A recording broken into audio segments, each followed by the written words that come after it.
कितनी इंपॉर्टेंट है रूस की यात्रा आर्मी चीफ की?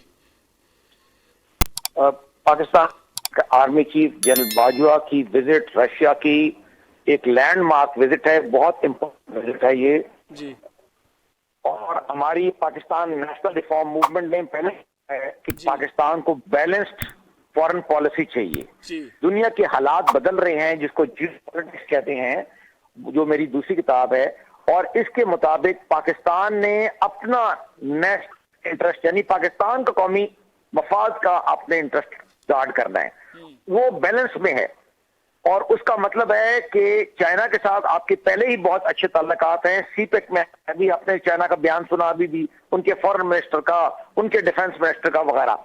तो चाइना तो आपके साथ है, लेकिन रूस, जिस तरह आपने खुद अभी इंट्रोडक्शन में बहुत अच्छा बताया, एक it has become another super power, it has returned strategically. जो रूस टूट गया, सोवियत यूनियन जो टूट चुका था, प्रेसिडेंट पुतिन ने उसको उठा के जो बचा हुआ रूस था उसको एक ग्लोबल मकाम दे दिया। और आपने सीरिया में भी देखा और बाकी दुनिया में भी देखा, इसकी सारी लंबी तफसील मैं नहीं देता। बहरहाल इस वक्त वो मुल्क है जो ग्लोबल बैलेंस रख रहा है। दुनिया का जो बैलेंस है ना, वो चाइना के अलावा, अमेरिका के अलावा और रूस, इन तीनों पे ये बैलेंस है। ये इसकी आसान मिसाल ये है कि जिस तरह एक टेबल होती है जिसके तीन वो होती है, लेग्स होती हैं, या तीन चीजों पे खड़ी होती है, तो उसमें से एक रूस है।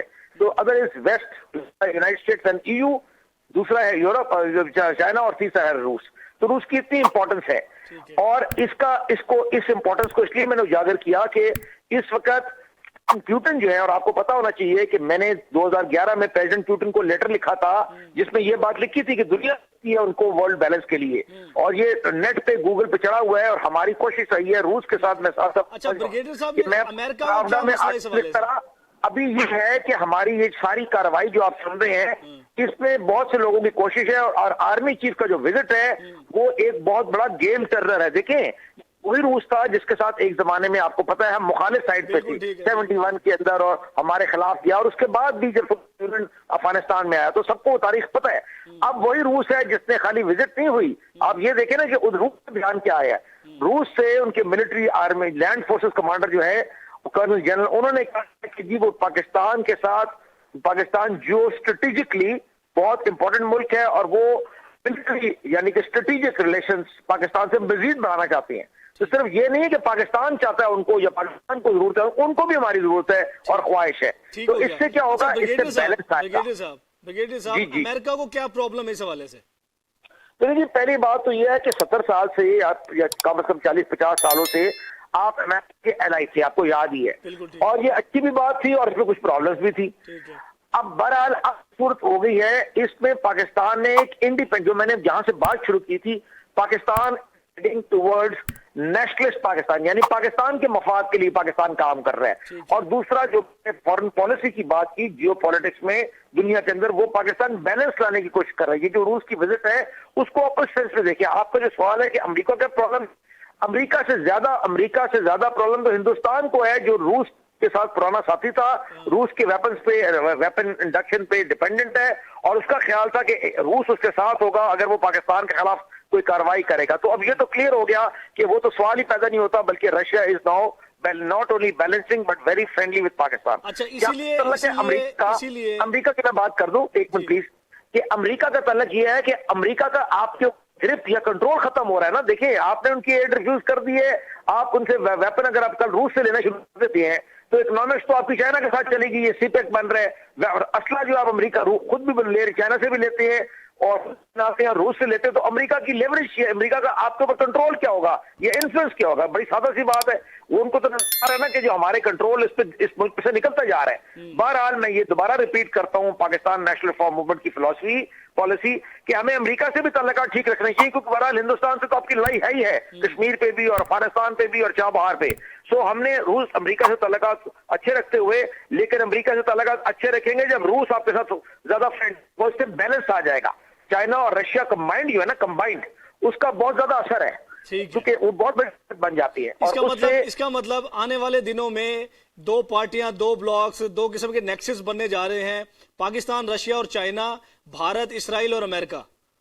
नहीं, ये नहीं, आई टोटली डिसएग्री। ये जो अच्छा। व्यू है ना, ये पाकिस्तानी व्यू है और ये बहुत ही बेवकूफाना व्यू है, इसको भूल जाए। अच्छा। देखिए, आप सिर्फ सोचिए जो ना, मैं कल भी बात कर रहा था, ये पाकिस्तान के इस तरह नहीं है जिस तरह समझते हैं आप। ये देखिए कि अभी मोदी चाइना जा रहे हैं, ठीक है ना, मोदी चाइना जा रहा है, चाइना से ताल्लुकात बेहतर कर रहा है। आप पहले समझे कि हिंदुस्तान का दुश्मन कौन है, पहले ये समझ लें। ठीक है। हिंदुस्तान का सिर्फ एक दुश्मन है जिससे उसने जंग लड़नी है, एसिमेट्रिकल वॉर, हाइब्रिड वॉर, या खुल के वॉर करनी है, या जो प्रोपेगेंडा करना, उसका नाम है।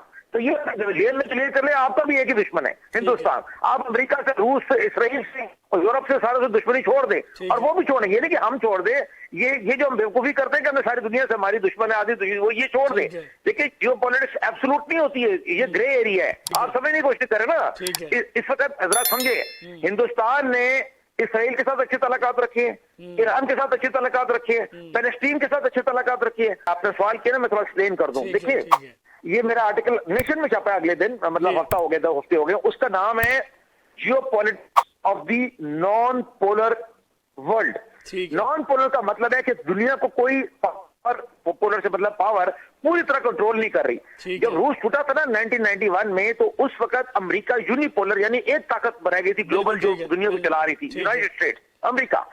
2014 में चाइना अमेरिका की पैरिटी आ गई, यानी पीपी परचेज पैरिटी, यानी कि चाइना और अमेरिका की जो इकोनॉमिक जीडीपी वो असल मायनों में बराबर हो गई थी। अब तो चाइना उससे भी बढ़ रहा है। तो अमेरिका की वो जो ताकत थी, इक्तिसाद, फौजी तो अभी भी है, कल्चरल मीडिया की है, लेकिन इक्तिसादी ताकत की बहुत कम हो गई है, जो उसकी एक जमाने में होती थी। कहने का मतलब ये है कि ये वो एरा है जिसमें किसी का भी टोटल कंट्रोल नहीं है। इसका फायदा पाकिस्तान उठाए। आप चाइना से ताल्लुकात रखे, रूस से भी करें, और अमेरिका के साथ अपने ताल्लुकात ठीक रखे। इतना उनको अपने सर पे ना चढ़ने दें, उनकी कोई बात ना सुने। यानी कि आर्मी चीफ रशिया गए हैं तो उन्होंने एक साइलेंट मैसेज दे दिया है बाकी ताकतों को जो पाकिस्तान के खिलाफ है। इससे आपके अमेरिका के साथ ताल्लुकात अच्छे होंगे। ये जो लोग समझते हैं ना पाकिस्तान, आप पहले, मैं ये सवाल पूछता हूँ कि अगर जंग करनी है पाकिस्तान ने तो किससे लड़ना? मेरा अमेरिका, रूस से लड़ना, आपने अमेरिका से लड़ना है। भाई आपने चीन, आपका इशू तो कश्मीर है ना, तो आपने आपका इशू टेक्सास तो नहीं है ना, आपका इशू कैलिफोर्निया तो नहीं है। बात समझे ना, लड़ाई किससे आपकी, बात समझे ना। तो हम लोग जज्बात तो जितने कूल माइंड, तो ये जंग होती है ना, वो जीती जाती है दिमाग, ठंडे दिमाग के साथ, और ये पूरी इल्म के साथ, ठीक है ना, पॉलिटिक्स के साथ। तो इंशाल्लाह पाकिस्तान, ये बहुत अच्छा हुआ है और पाकिस्तान उभरेगा।